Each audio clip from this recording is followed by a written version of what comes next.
All right, so we're just going to jump in. My name is Vanita. I am the older sister, and I have, Jessica, the younger sister.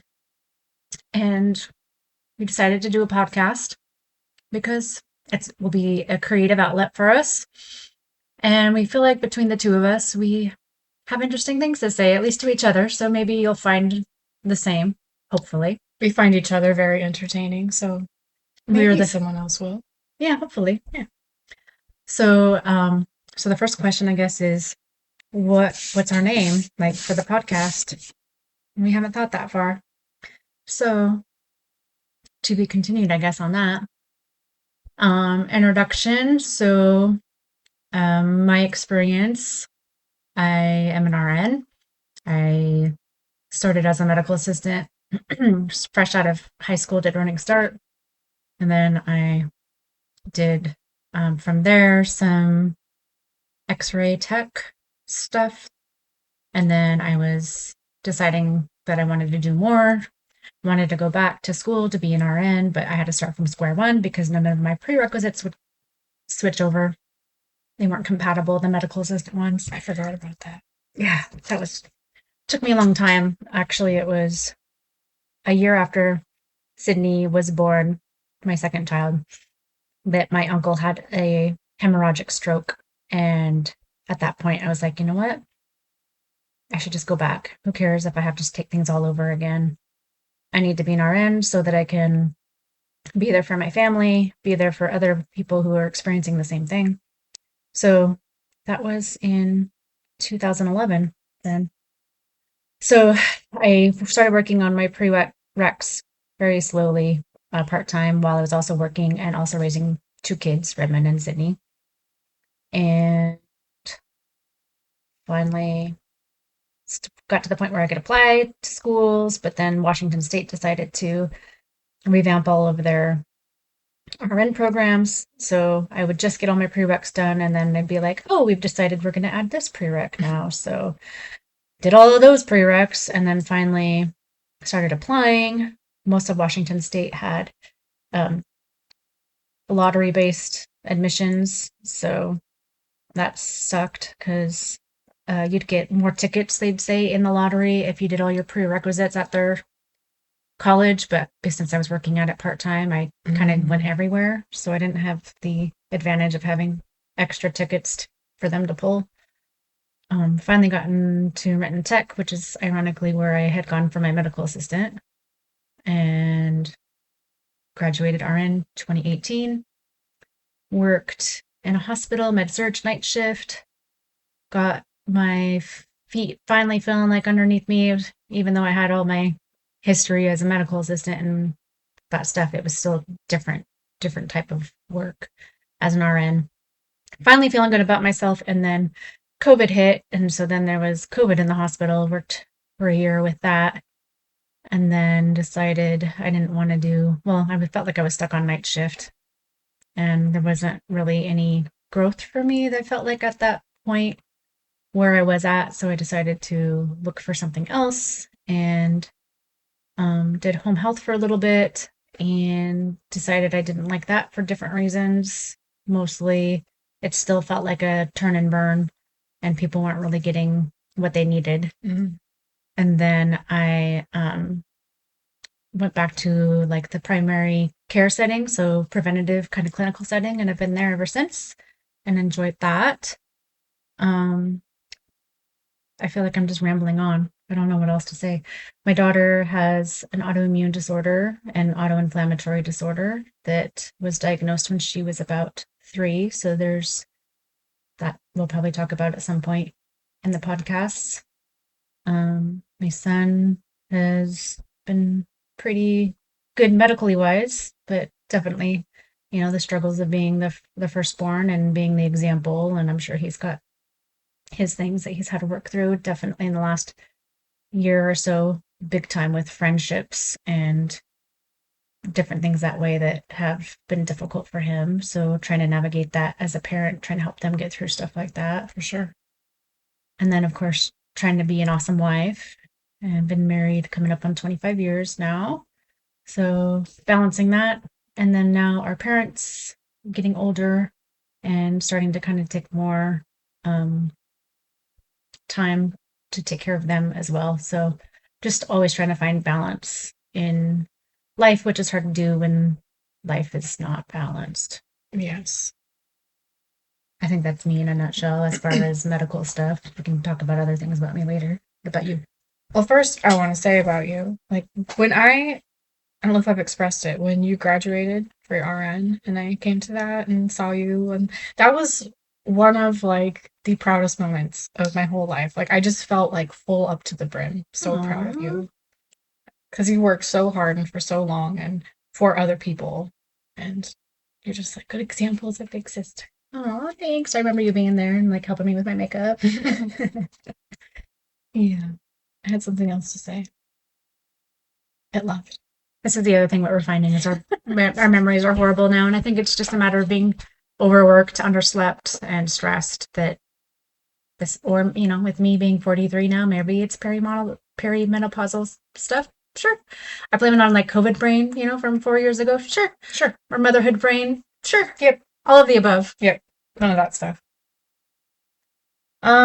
Well, I also did running start when I was 16. I went to school for cosmetology.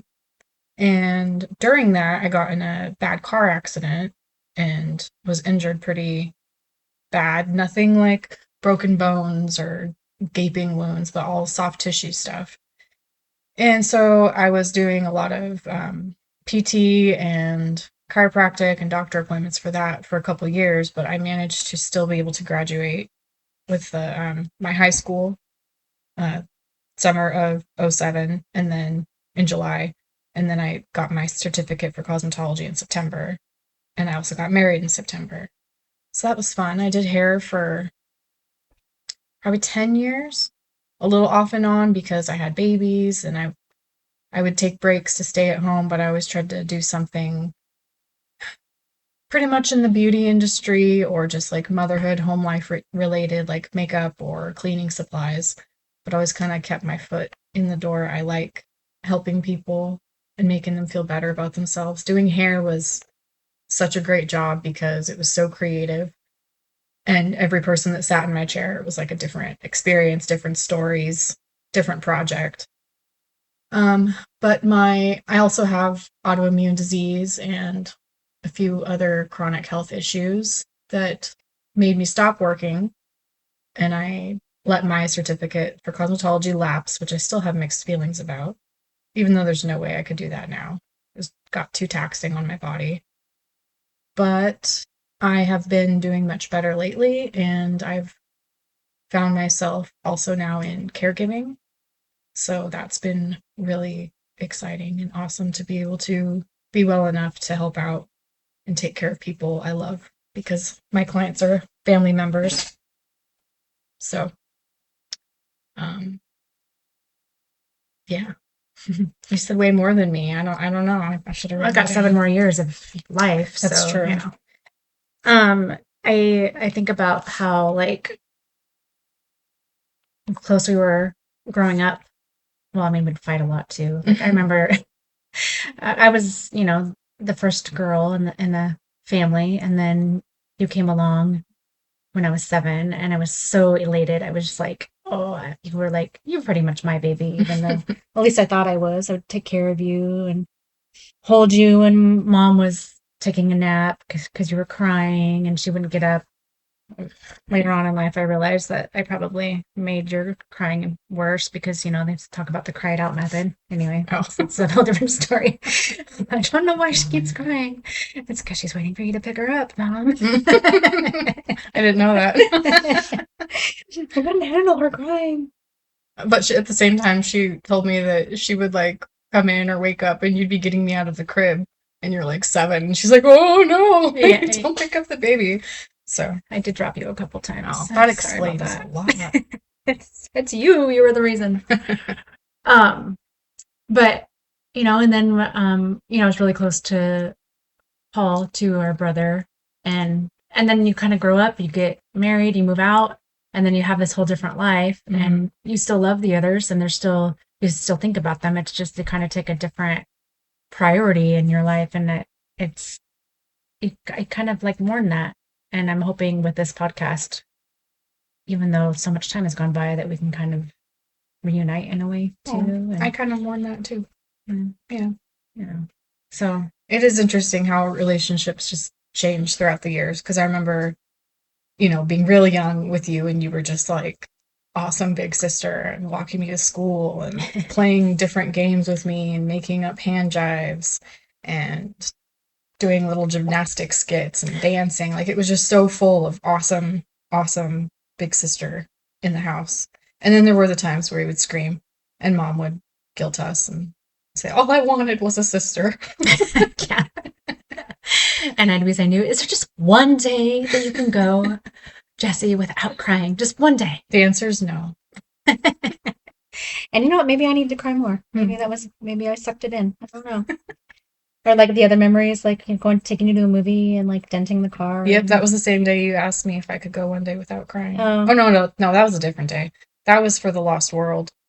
We were standing in line in Auburn, and we got all the way up to the front, and we missed the showtime. And I did this like whole body drop, and then you said that to me, and I remember thinking, oh, I guess maybe I don't have to cry. well, in actuality, I probably was feeling really bad that I was late. Probably. And so then I was just, the crying made me feel even worse. So then I was just decided to like tell you it was your fault and be like, can you go one day without We crying? went to a different theater and we saw it, so Oh, we it's all did? good. But See, I don't yeah, even remember that part. but then yeah, we went to see Princess Diaries, and you had just gotten your driver's Oh, license, that's such a good movie. and you were so excited. I think we were in the Cougar, and you dented a car, scraped a car, bumped it in the parking lot. Did I bump it pulling in or with my door getting out? I think it was parking. I kind of think you're right. Yeah. And then you were so upset. You just felt so bad about yourself. I mean, that thing was kind of a beast. It was hard to turn. It was hard to turn. You gave me that car later. I loved it. Yeah, it was Mommy I May's. still feel like I can smell it if I think about it. Yeah, Cool crushed totally. red velvet seats. I thought the lights in the back on the wall were so fancy. The Yeah. little glow light. Oh, yeah. Turn on. Yeah. Actually, it kind of inspired us getting our Jeep because our Jeep is white and then it's got a little bit of red, like highlight interior inside. And so when we were just going to go look just to be like, let's just look. And then I was like, it's like Mommy May's Kruger. Aww. I have to get it. It's a sign, whatever the heck that means. Right. I think things like that too. Like, I have to get it. It reminds me of this. Yeah. It was weird too, because with there being four of us kids and me being so much younger, because I'm closest to you and we're 7 years apart. So you all were moved out by the time I was like 11. So then Mhm. from like 11 to till I guess we were all back together in some fashion at the house with all the different homes on it. Mhm. Like it was kind of like I went from the full house of siblings to like an only child because you guys weren't home. Yeah. But then I think that we reconnected. We like always kind of come back and reconnect because then after you got married, I started going over to your house and you'd invite me over to stay the night because Scott worked in the night shift and we'd watch movies. That's right. It was so much fun. That was fun. Yeah. Yeah. That's kind of what I always love about family. And I always love that about actually love it about music too. Like it's always there for you when you can always come back to it. Yeah. Like it's forgiving. Yes. Well, we're never really not like consistently in each other's lives for any real reason. Like it's just his life that kind of, like you said, we go different kind of directions. But at the same time, it's weird because now we are in this same spot in life with still different ages and have different experiences, and you have more than I do. But we're just Only because I live longer different. because I'm so old. I just have different experiences, I think. Yeah. But also because you're so old. Makes sense. Yeah. Yeah.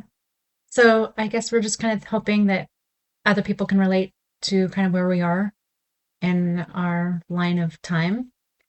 The kids with I think we were just too busy when the kids were little. It's hard to set aside time to do stuff like this, but now they're older, a little more independent. Yeah, when they're little, we do stuff together, but it's busy. Mhm. It's like you're chasing kids around and you're, doing stuff like that at the kid parties and events and things like that. But you're not really having that kind of one-on-one time to really talk. And here it's our place to talk, our time to talk. Hey, that should be the name of our podcast, Our Time to Talk. I love it. I do too. There we go. Should we end on our hand jive that we made up when we were little? Let's see if we still remember it All right. right. Me and my sister playing lots of hand jives, getting tons of blisters under the beehive, spending all day under the sun. I wish we could stay and have some more fun. Time for bed, Mom said. That's okay, we say, 'cause our blisters hurt.